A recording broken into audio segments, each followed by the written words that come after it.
Hey, Mr. Klutz's Nuts, Chapter 5 My Big Mouth.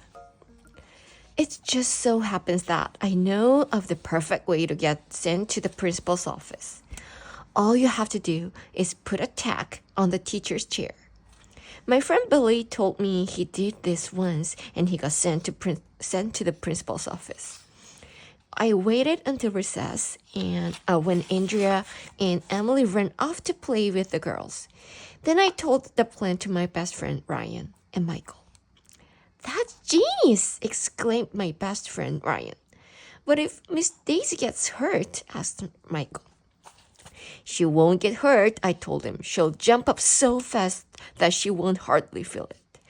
So at the end of the recess, the three of us snuck back into our classroom. It was empty. Miss Daisy was eating in the teacher's room. Ryan pulled a tack out of the bulletin board and put it on Miss Daisy's chair. Then we ran out to the playground just as the end of the recess bell was ringing. When we filed back into the class, Ryan, Michael, and I could barely look at one another because we were afraid we'd burst out laughing. I could hardly wait to see the look on Miss Daisy's face when she sat on her chair. Well, when Miss Daisy sat down, the most amazing thing happened. Nothing. She didn't jump up or anything. She just sat there.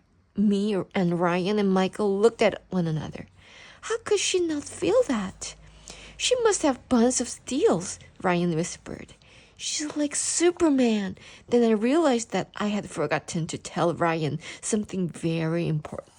When you put a tack on the teacher's chair, you're supposed to put the tack a little bit on one side. When you put it in the middle of the chair, the tack sort of, it doesn't have any target to hit, if you know what I mean. Miss Daisy got up to do math, not even realizing there was a tack in her butt. When she turned around to write on the chalkboard, we could see the tack was just stuck there, hanging in the middle of her backside. Me, Ryan, and Michael thought we were going to die trying to keep ourselves from laughing. It was probably the funniest thing that had ever happened in the history of the world.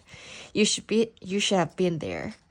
"Excuse me," said Andrea, raising her hand to ruin everybody's fun like that always. "Miss Daisy, I think there's something stuck to your skirt." Miss Daisy turned around and pulled out the tack. "Who did this?" she demanded. "I did," Ryan bragged. "Go to the principal's office, Ryan." "All right," Ryan whispered, pumping his fist. "I'll be back in a few minutes with a candy bar." "Is there anyone else who want to go to the principal's office?" Miss Daisy asked. "I do," said Michael. "Can I go again?" I said. "Hey, I asked first," Michael complained. "Quiet, both of you." Miss Daisy pretended nothing unusual had happened and went back to her lesson, but I saw her look at her chair carefully before she sat down again. A few minutes later, Ryan came back to the classroom. Mr. Klutz was with him. "So, did he give you a candy bar?" I whispered excitedly when Ryan sat down. "No," Ryan whispered back. "When I told him that I thought he would give me a candy bar like he gave one to you, he got really upset. He told me he was going to call my parents and have them come in to talk about what happened. I think we're all in big trouble." Oh man, I decided that maybe it wouldn't be such a good idea to be friends with Ryan anymore. I should have kept my big mouth shut about the candy bar.